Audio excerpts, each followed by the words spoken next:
El tema de hoy es la esperanza. ¿Quién tiene fe en que todo va a cambiar para bien en nuestro país? A ver, levanten la mano. Bien, gente con esperanza, ¿sí? Y algunos no levantaron la mano, pero están en su libertad. Y hoy les va a venir bien esta reflexión, ¿sí? Así que, bueno, a mí también me pasa lo mismo, ¿no? Tengo mis contradicciones también. Así que a los propios discípulos de Jesús también les pasaba eso, ¿no?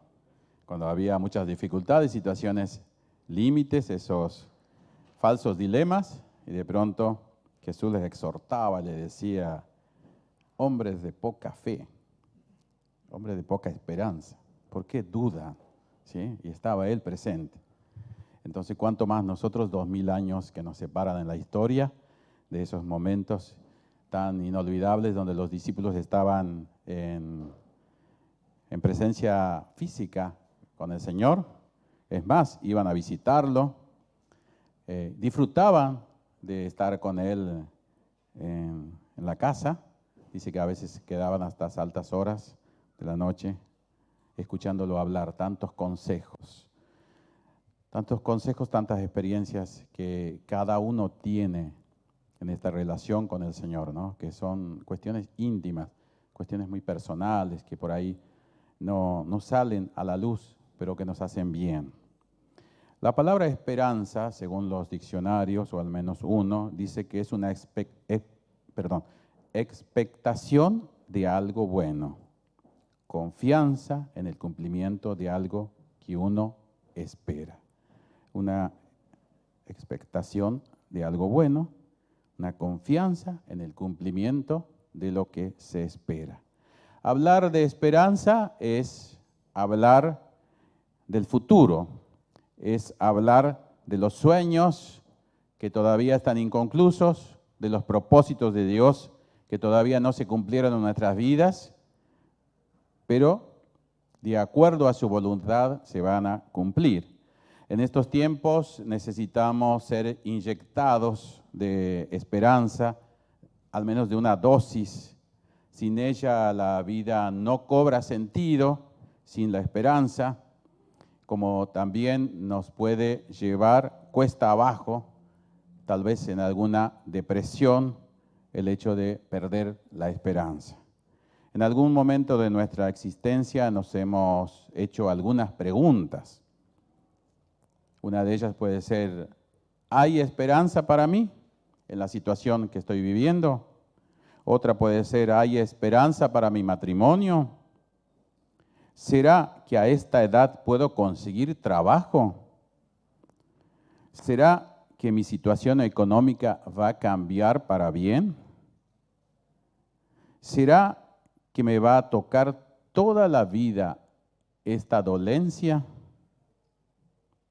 Y otra puede ser, y tantas preguntas que nos podemos hacer, ¿podré concluir mis estudios? Hay un refrán popular que seguramente ustedes lo habrán escuchado, que dice que la esperanza es lo último, que dice, que se pierde. Sin embargo, muchas veces es lo primero que se pierde. ¿Viste? Los refranes, algunos bordean a la verdad, otros son mitos. Pero a veces es lo primero que se pierde, la esperanza ante una situación complicada.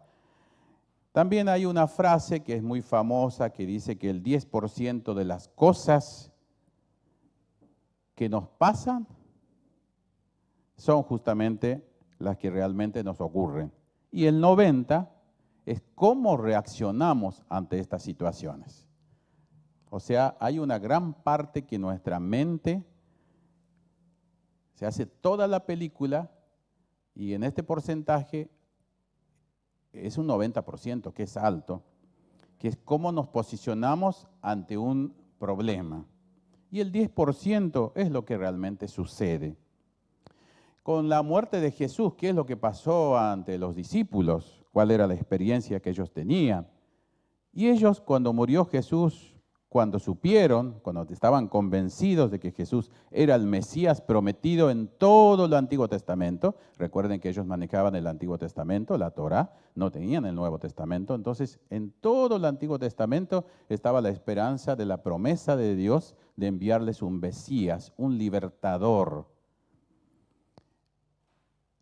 Su pueblo, el pueblo judío, pensaba que este Mesías iba a ser un guerrero físico, una persona que iba a poder liberarlos del yugo de la esclavitud del imperio de ese momento, que era el imperio romano. Ellos tenían la idea esta de un Mesías guerrero, de un Mesías libertador, a lo estilo de Napoleón o al estilo de otros grandes conquistadores que tuvo la historia. Ellos se imaginaban así.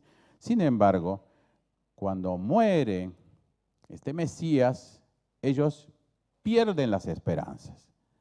A ellos se les viene abajo el mundo, porque el imperio romano se había posicionado cada vez más y las torturas eran frecuentes que ordenaba el imperio romano. Por ejemplo, una de las torturas más comunes era crucificar a los reos que eran sentenciados a muerte.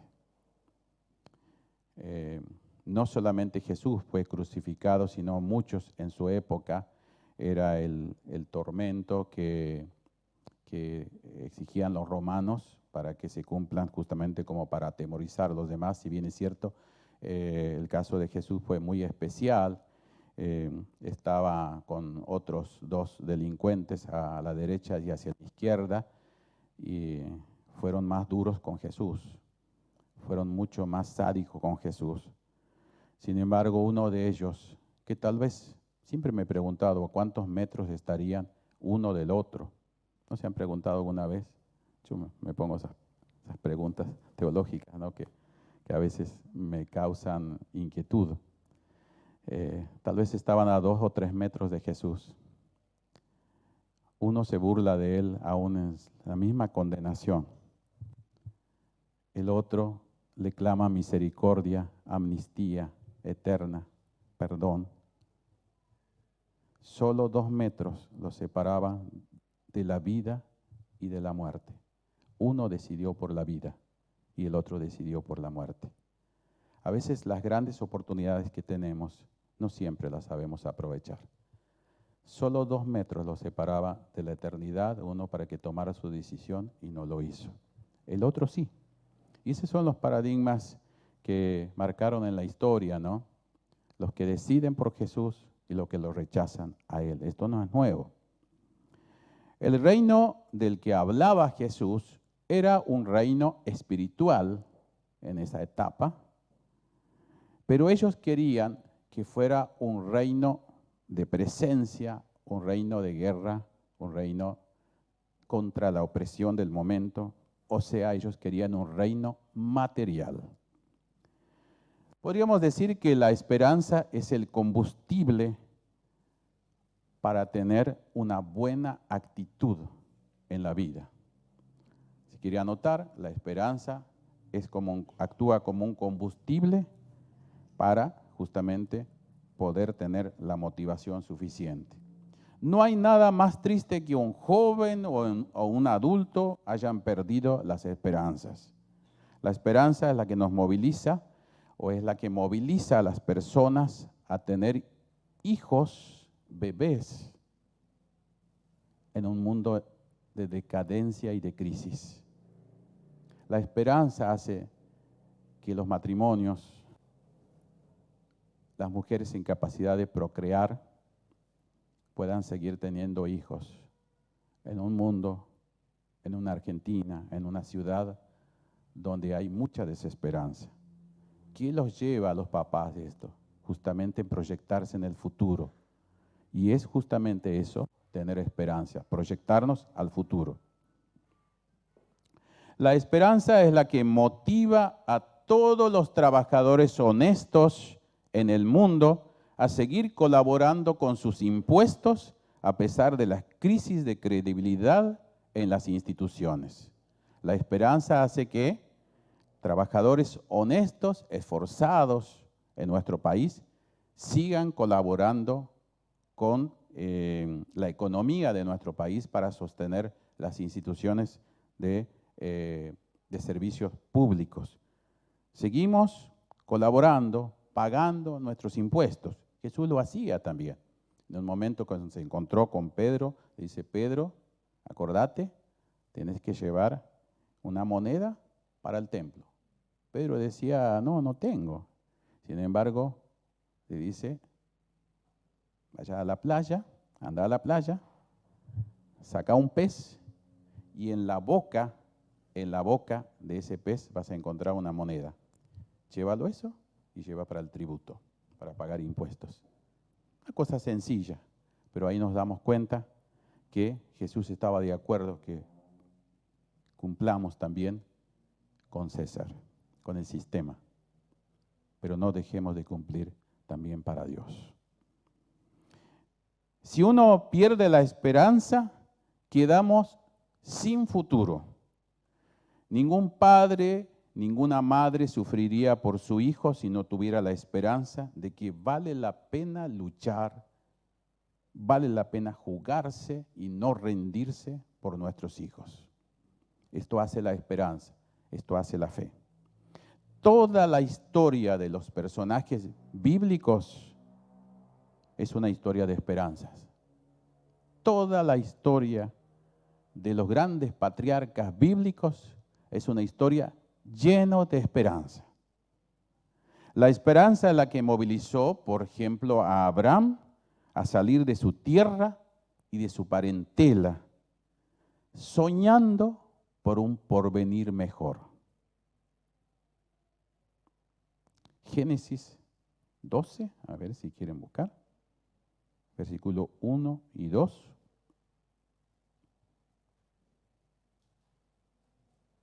La esperanza es la que movilizó a Abraham salir de su tierra y de su parentela, soñando por un porvenir mejor para su familia.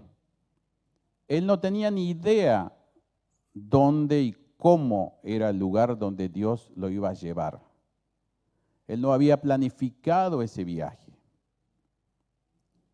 La historia no hace más que repetirse en nuestras propias vidas muchas veces, ¿no? Génesis 12, 1 al 2 dice, pero Dios había dicho a Abraham, vete de tu tierra y de tu parentela y de la casa de tu padre, a la tierra, que dice, que te mostraré. Y haré de ti, ahí viene una promesa, una nación grande y te bendeciré y serás de bendición a otros. ¿Por qué los cristianos de la línea de Abraham compartir esa fe de Abraham, ese proyecto de Abraham, ese modelo de hombre tan aferrado a una esperanza y a una fe? Por algo es conocido como el padre de la fe. Usted le habla a cualquier judío y aman a Abraham, ¿sí? Muy importante para ellos. Es un patriarca que pesa mucho en la cultura de los judíos y del cristianismo, ¿sí? Porque Abraham se jugó de salir de su tierra, de su parentela, de la casa de su padre. ¿Vio cómo va escalonando esto de los desapegos, ¿no? Los psicólogos hablan del apego y del desapego, ¿sí? El apego es justamente este vínculo que tenemos con nuestra mamá, es cuando nace el bebé y lo ponen en el pecho de la mamá. Ese primer contacto es el primer apego que tiene con su mamá, después aparecen otras figuras importantes para el niño en su crecimiento. Cuando Dios le pide a Abraham que saliera de su tierra, que saliera de su terruño, que saliera de su cultura, que era una cultura idólatra, eran los que más adoraban a los astros, y de allí lo saca Dios a Abraham y le dice que deje su parentela, todos sus parientes, y que deje la casa de su padre. Pedirle eso a un judío era mucho. Pero sin embargo él se aferra a la esperanza y Dios le da una promesa y le dice, y yo te llevaré a una tierra y te mostraré. Dios no nos oculta nuestro futuro, nos lo dice, nos lo expresa de muchas maneras. Hermanos, siempre tenemos que declarar que nuestro futuro va a ser mejor que el presente y que nuestro pasado. Esto es verdad, esto es un precepto eterno, esto es una verdad universal, atemporal, es de todos los tiempos, esto no caduca. No es simplemente un eslogan, no es simplemente algo que uno no es consciente cuando lo dice, porque nuestras palabras expresan algo y tienen peso nuestras palabras. Dios nos ha dado la posibilidad al ser humano de usar para la comunicación la palabra. No les dio al resto de la creación esta posibilidad. Sin embargo, los animales se manejan con sonidos, emiten algunas formas de comunicación, también se comunican, pero no con palabras, ni aún el lorito, vieron que a veces emite palabras, hay loritos que son como creyentes y otros que son re inconversos en sus expresiones que le enseñan, tiene que ver con el contexto, ¿no? Sí, una vez me tocó en unas misiones visitar una casa y el lorito nos dijo de todo, ¿sí? Pero él no era consciente de eso, ¿sí? Pero no tiene un lenguaje propio, sino emite sonidos, lo incorpora y de esa manera lo expresa. Pero los seres humanos tenemos esta posibilidad de comunicarnos con palabras y por lo tanto esta palabra tiene peso. No tanto como el peso que tiene la palabra de Dios, porque Dios cuando dice algo se va a cumplir. Él dijo, sea la luz y la luz se cumplió, ¿sí? Antes, ¿cómo se alumbraban antes? Con la misma presencia de Dios. Tenemos que distinguir dos tipos de luces desde la teología o desde la Biblia. Es la luz de Dios, era eterna y estuvo siempre en la presencia de Dios. Después fue creado los astros que hoy emiten luz, ¿sí? Está el sol y todo lo demás. Bueno, me encantan esas cuestiones, ¿no?, de la astronomía, pero tenemos que tener en cuenta, el sol caducaría algún día. La presencia de Dios es eterna. Cuando nosotros hablamos de la luz divina, es la presencia de Dios que nos va a iluminar. Esa presencia que iluminó nuestra mente cuando te convertiste en cristiano. Hay algo nuevo, hay una visión distinta, hay un sueño original que ha comenzado. Empezó a emitirse una nueva criatura en nosotros, una nueva actitud hacia el pecado. Eso hace la luz de Dios, que es mucho más potente, mucho más penetrante que la luz del sol, ¿sí? El sol después fue creado cuando Dios dijo, sea la luz, entonces era la luz esto de los planetas a la que hago referencia. No quiero entrar en ese tema, pero quiero decirles que toda la historia de los personajes bíblicos es una historia de gente con esperanza.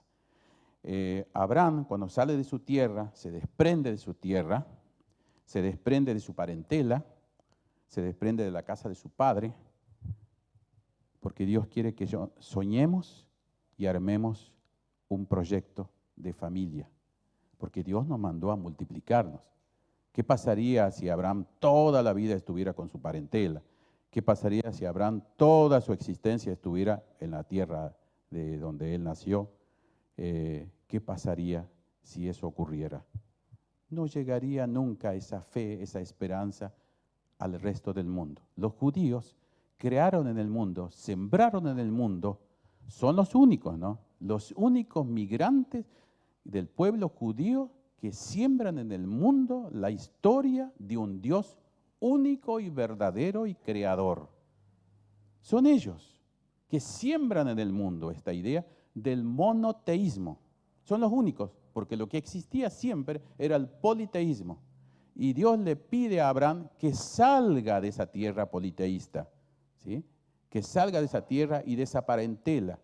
Dios no le está pidiendo que olvide, no le está pidiendo que los maldiga, no está pidiendo que no vuelva nunca más. No, le está diciendo, quiero que te desprendas de esa subcultura y yo te llevaré a otro lugar que yo te mostraré. No te llevo con los ojos cerrados, no te llevo engañado, Dios no hace tráfico de personas, Dios no hace nada que no sea acordado con nuestra voluntad. Abraham se va aferrado en las promesas. No era un suicida, no era un, ¿cómo le llaman hoy los chicos? Esos que se dedican a viajar por el mundo, que tienen una profesión. Mochileros, pero también hay otros, tienen un nombre, ¿no? Sí. A ver, Agustina, ¿me haces acordar cómo se llama? Influencer, pero tiene un nombre, después me voy a acordar. Sí, últimamente me preocupa que me estoy olvidando de algunas cosas. Sí. Sí. Entonces, Abraham no era ese tipo, no era un mochilero, no era un influencer, no era un vagabundo. Abraham se desprende, se desapega de sus seres queridos, de su tierra, de sus amigos, agarra a su esposa y después lleva también a su papá y lleva también a sus sobrinos, sale con su patrimonio, era un hombre muy rico, sale también con sus servidores y sale toda esa prole y se va. Pasan diferentes etapas en la vida, ¿sí?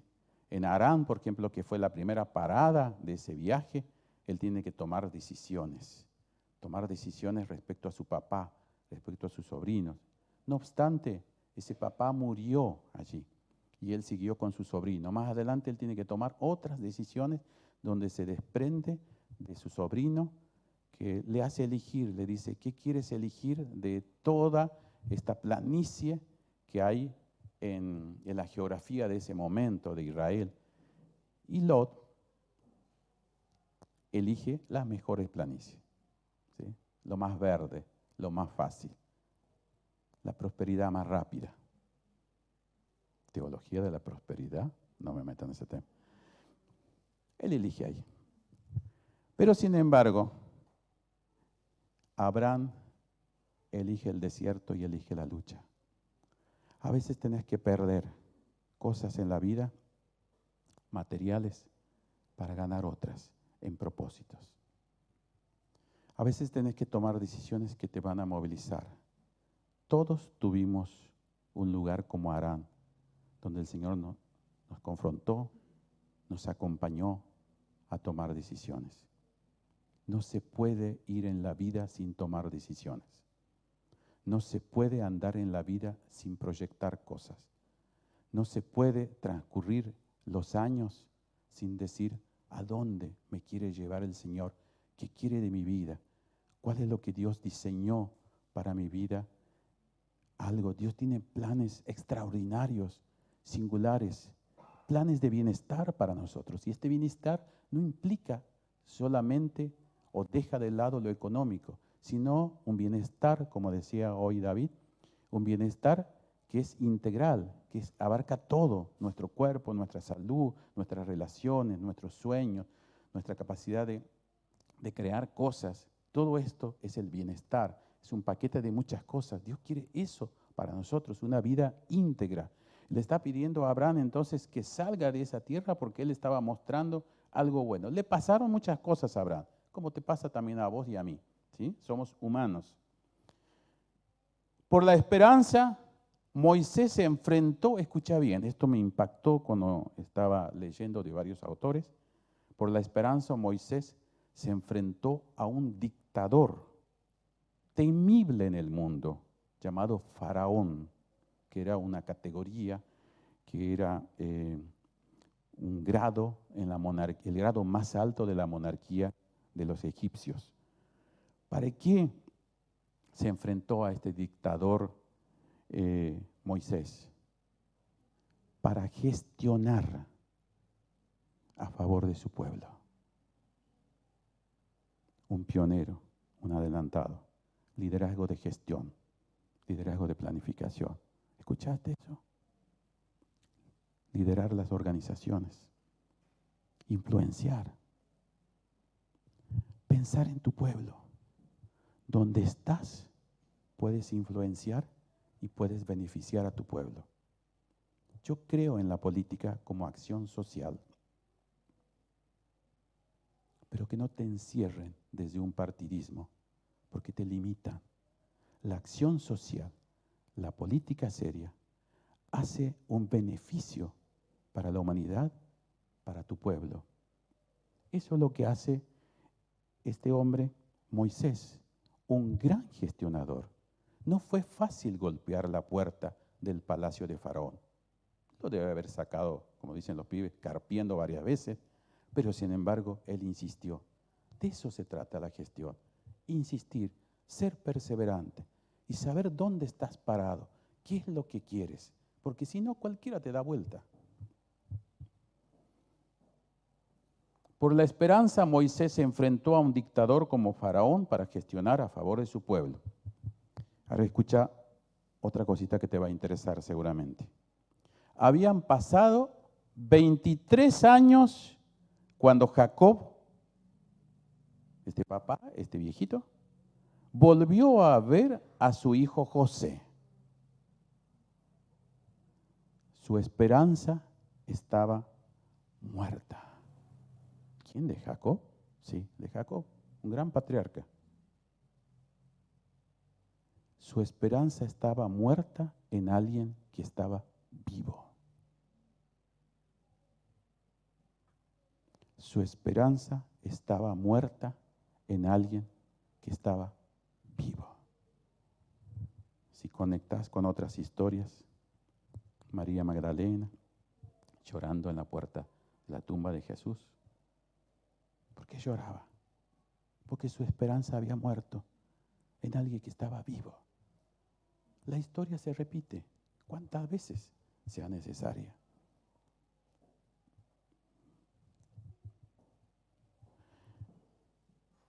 ¿23 años había hecho? Gracias. 23 años habían pasado cuando Jacob se reencontró con su hijo José. No me quiero imaginar lo que habrá sido ese reencuentro. ¿Cuántos se abrazaron? ¿Cuántos lloraron? ¿Cuántas historias? Volver a ver a aquel que lo tenía perdido. Volver a ver, a abrazarlo, a aquel que parecía que se había muerto. ¿Y en qué se basaba Jacob? ¿En que su hijo estaba muerto? En una túnica ensangrentada, que ni siquiera la sangre era de una persona, y menos de José. Era de cualquier animal del desierto. Mancharon esto, le plantaron una prueba falsa, le llevaron a su papá, dice, ¿reconoces esta túnica? Sí, es de mi hijo. Estaba con sangre y a él no lo encontramos. Hicieron tráfico de personas. ¿Sí? Creo que ahora le llaman desaparición forzosa. Desaparece este hijo contra su voluntad. Le llevan la túnica. ¿Cuántas veces nosotros lloramos por túnicas que nos hacen hacer toda la película? Quiero preguntarte esta noche, ¿por qué túnicas lloras? ¿La de tus hijos, de tu padre, de tu mamá, de tus hermanos, de tus amigos? Las personas fueron creadas para vivir para siempre. Dios no quería la muerte en el Edén. El sueño de Dios era crear al hombre y la mujer para que vivan para siempre, en un lugar espectacular, en un ecosistema perfecto. Nada estaba alterado. Él hizo el control de calidad en todo y encontró que todo era bueno. Y así le entrega a Adán y a Eva. Este es el Dios que adoramos. Que a veces no somos conscientes a quien verdaderamente lo adoramos. Este es el Dios al que servimos. Este es el Dios al que alguien nos predicó en un momento. Este es el Dios que le dijimos sí un momento. Este es el Dios de promesas. Creo que hay una canción así, ¿no? De promesas. Hay muchísimas promesas en la Biblia.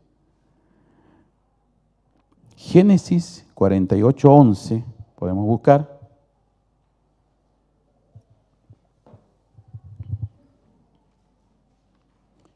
Y dijo Israel, que era la otra variante del nombre de Jacob.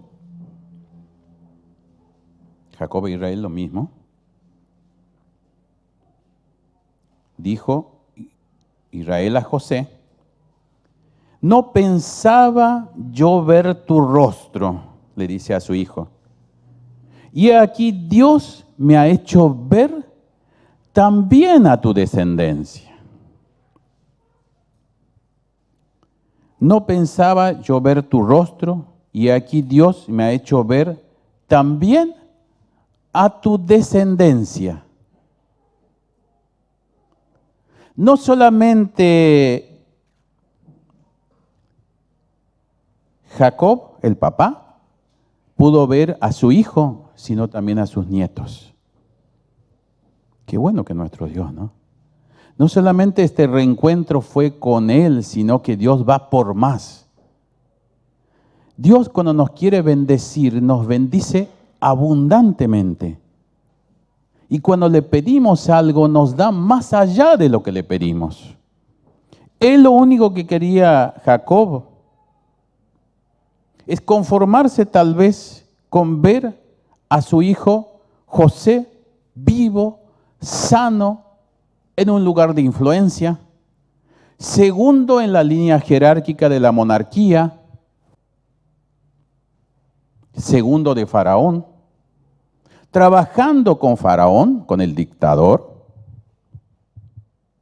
¿Te das cuenta que se puede hacer bien aún con gente malvada? Pero hay que saber quiénes somos, qué hacemos en la tierra, convicciones firmes y tener esperanza en un Dios vivo. Si no, cualquiera te da vuelta. Esa es la fe de José, a la par de un dictador, haciendo bien a su pueblo. Tal es así que por este buen testimonio, el faraón le da el segundo lugar de mucha influencia en todo ese imperio. José en su época benefició no solamente a su nación, al mundo entero que había entrado en una crisis que los historiadores seculares reconocen, una crisis mundial, un gran problema de la alimentación que había, una hambruna. Pero sin embargo, José, como un gran previsor, él dice que acumuló granos en el imperio para su pueblo y para todos aquellos que necesitaban. ¿Te das cuenta que si Dios nos bendice, podemos ser bendición de otros? Nadie puede dar lo que no tiene. Si vos no sentís que Dios te bendice a vos, poco o nada podés dar por los demás. Tenemos que estar conscientes de que Dios es un Dios de bendición, de que Dios me dio una bendición especial a mí para que de alguna manera yo pueda compartir con mi talento, con mi sabiduría, con mi conocimiento, con mis cosas materiales, puedo servir a otros. Dios no te está pidiendo algo que no tenés. Dios te está pidiendo algo que sí tenés y lo podés compartir. ¿Qué hizo morir la esperanza de Jacob? La pregunta ya fue medio con respuesta. La túnica manchada con sangre. Jacob nunca vio a su hijo muerto, solo la túnica. Por la esperanza, vamos a otra historia.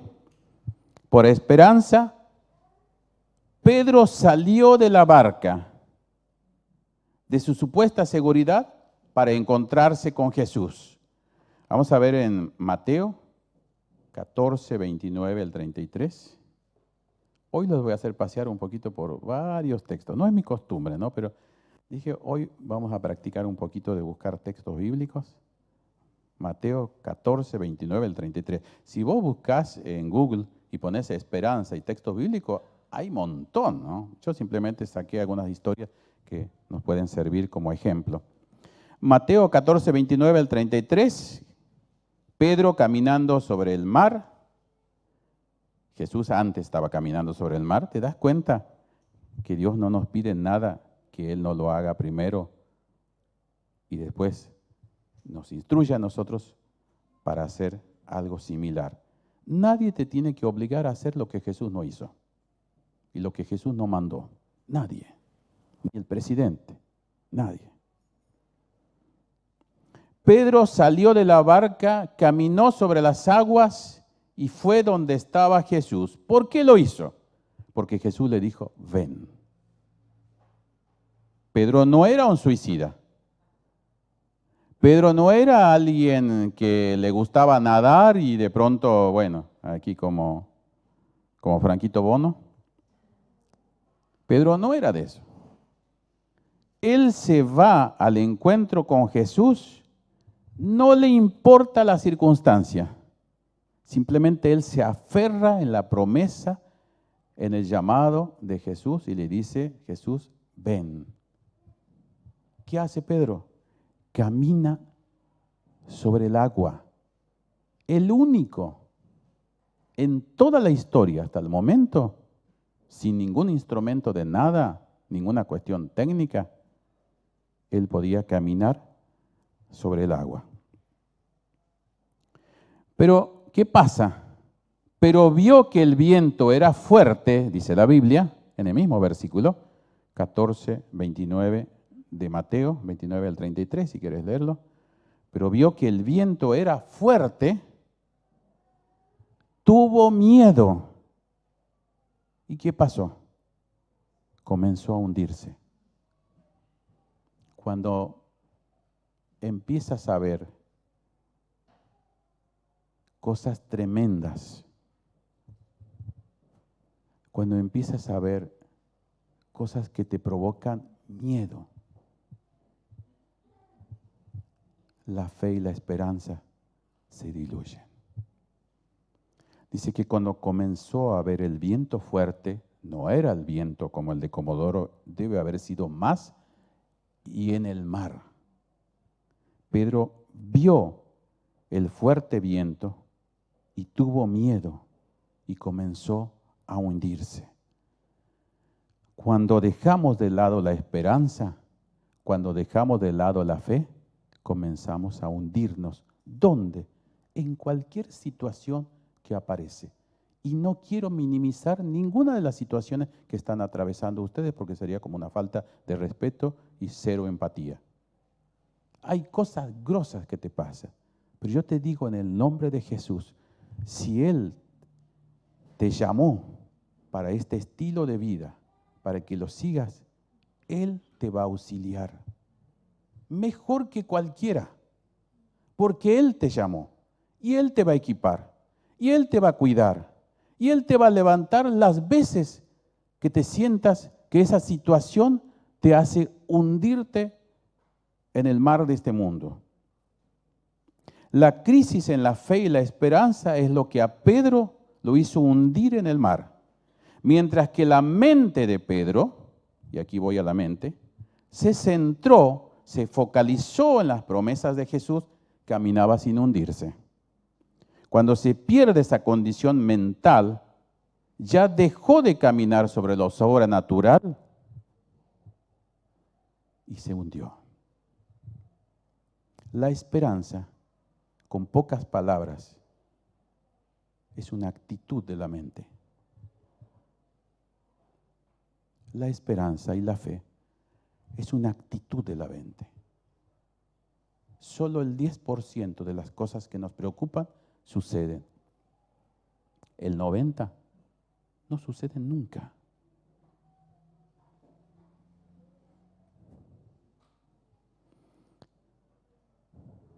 Mientras la mente de Pedro se centró en Jesús, las cosas iban mejor. Cuando se pierde entonces la fe y la esperanza, comenzamos a hundirnos. Lo que me llamó mucho la atención es que Pedro escribió 2 cartas.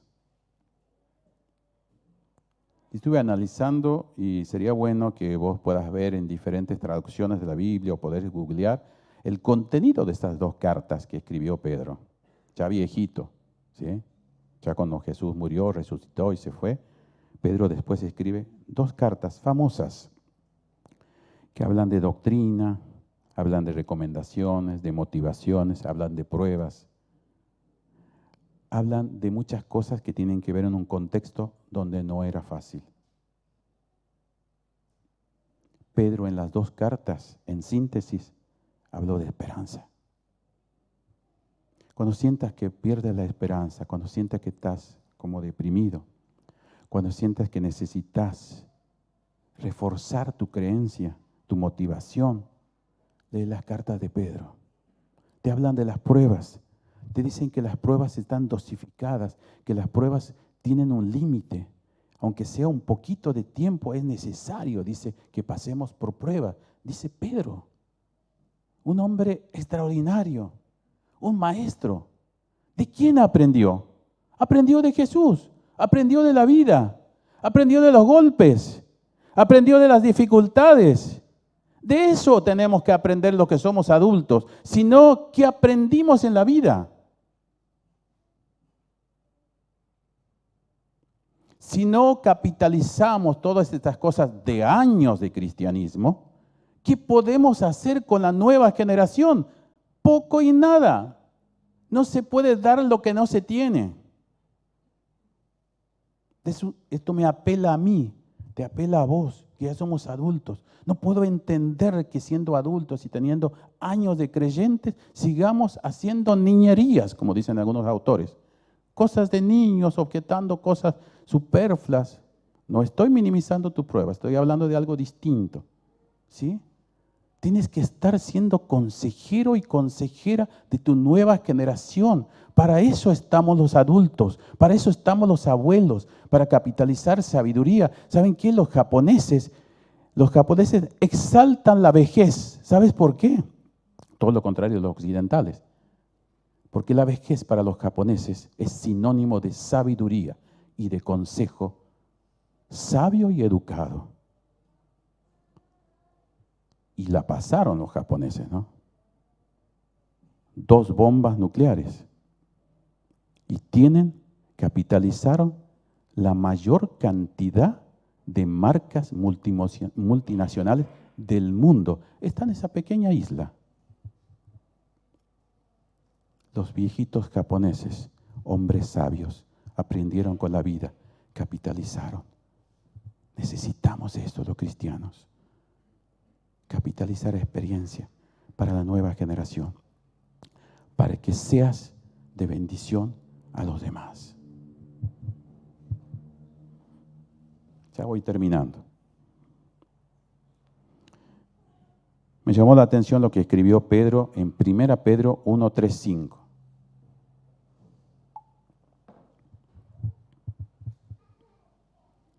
Primera Pedro 1, 3 al 5.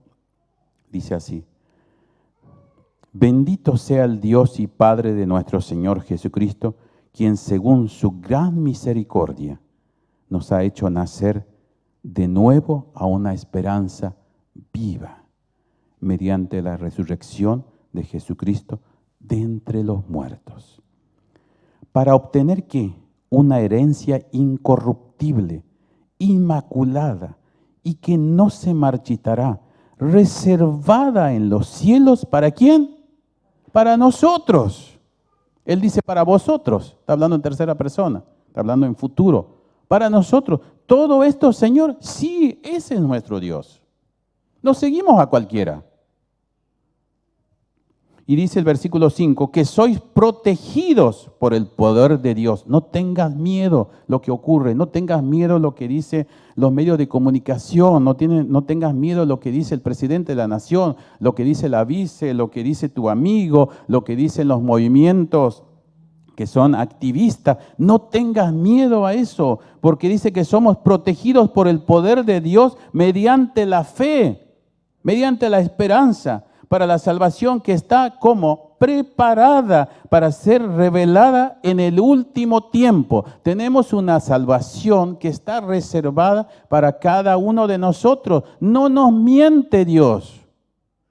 Todavía no se hizo efectiva, pero tenemos el sello de que eso se va a cumplir. Debes creerlo, porque lo dice la palabra de Dios. No lo estoy diciendo yo. Yo también descubro aquí muchas cosas y lo leí 20,000 veces al libro de Pedro. Cuando se pierde la esperanza y la fe,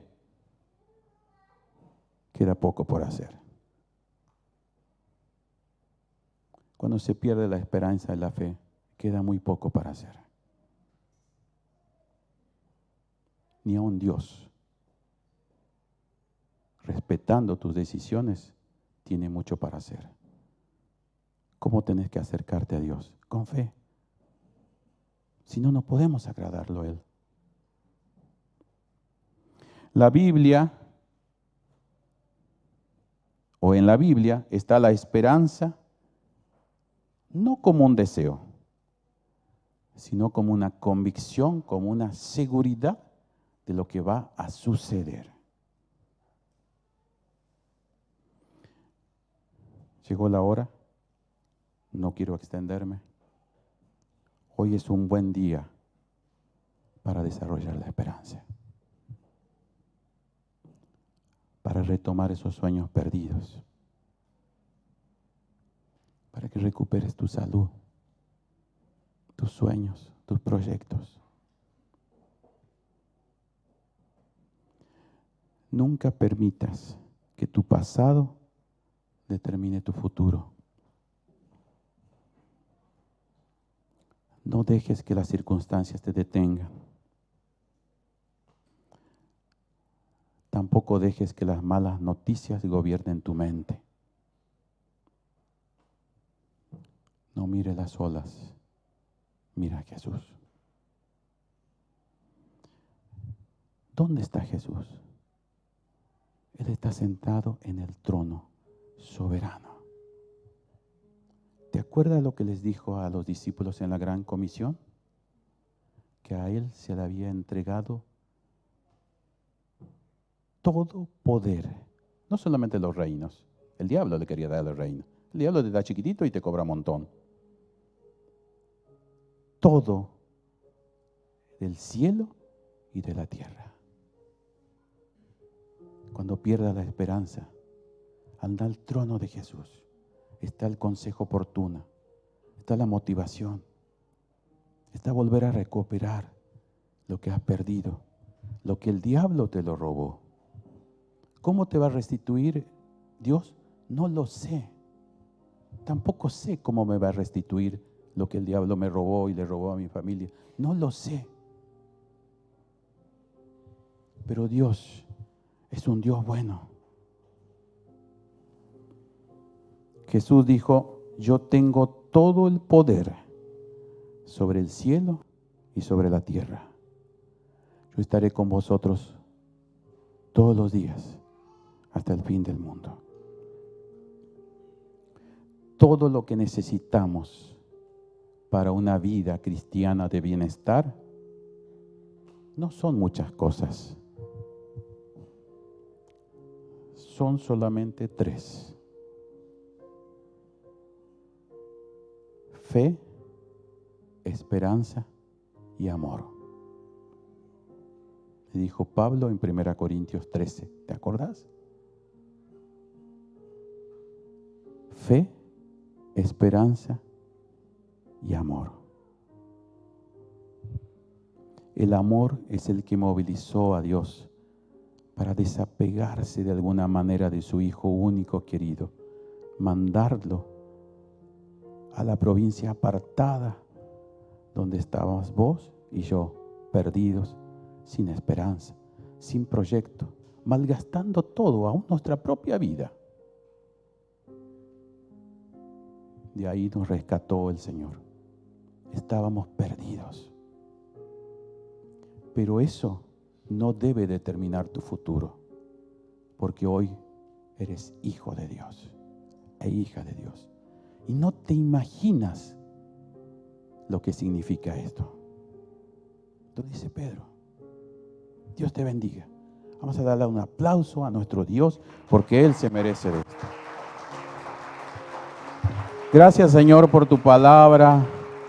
Va a hacer efecto, Señor, porque entregué tu palabra, Señor, tal vez de una forma práctica, pero nunca se va a comparar, Señor, con las frases que solté, que salen de tu propia boca, Señor. Tu palabra no va a volver vacía, Señor. Tú lo dijiste. O hay reacción negativa o hay reacción positiva en este momento. Tú lo sabes todo. Yo simplemente soy un pobre obrero que muchas veces sigo siendo infiel. Pero tú me dirás un día, ven a la presencia de tu Señor. En lo poco has sido fiel, en lo mucho te pondré. Esperamos el abrazo de nuestros seres queridos que se fueron, Señor. Este reencuentro, Señor. Vemos túnicas, Señor, en este momento, recuerdos de ellos. Pero ahí no termina la historia. Nuestros seres queridos no murieron para siempre, no durmieron para siempre. Viven en tu luz admirable y eterna. Creemos ese día, Señor, que va a haber un reencuentro. Gracias, Señor. Sí, amén. Tu palabra nunca cambia. Donde hay dos o tres. Te invito a ponerte de pie, hermanos. Sí, amén. Tu palabra nunca cambia. Donde hay dos o tres, allí te vas a mover. Sí, amén.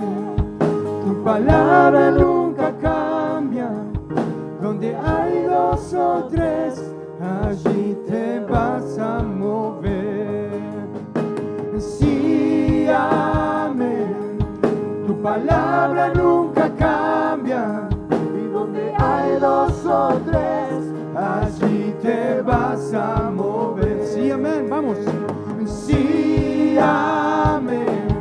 Que tu palabra nunca cambia.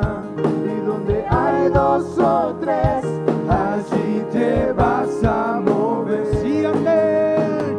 Sí, amén. Y tu palabra nunca cambia. Donde hay dos o tres, allí te vas a mover. No hay otro como tú. En ti está el poder. Tu reino es para siempre y siempre. Te adoraré. No hay otro como tú. En ti está el poder. Tu reino es para siempre y siempre. Te adoraré. No hay otro como tú. En ti está el poder. Tu reino es para siempre y siempre. Te adoraré. Te adoraré. Te adoraré. Te adoraré. Te adoraré.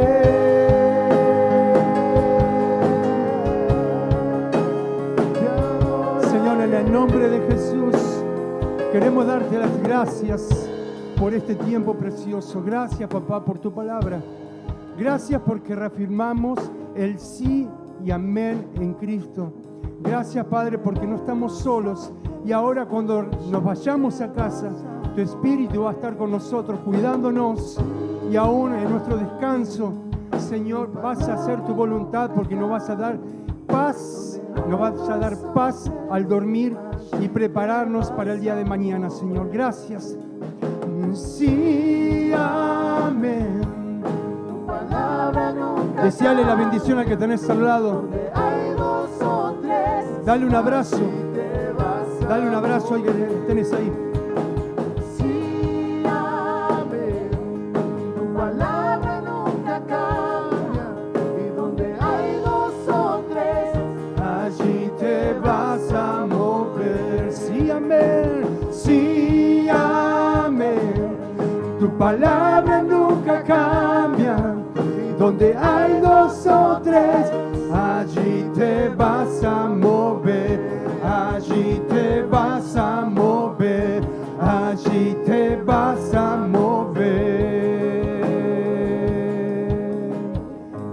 te bendiga, hermano, hermana.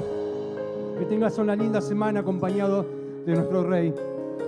Nos preparamos para el próximo domingo. Que tengas una linda semana y toda la bendición de Dios.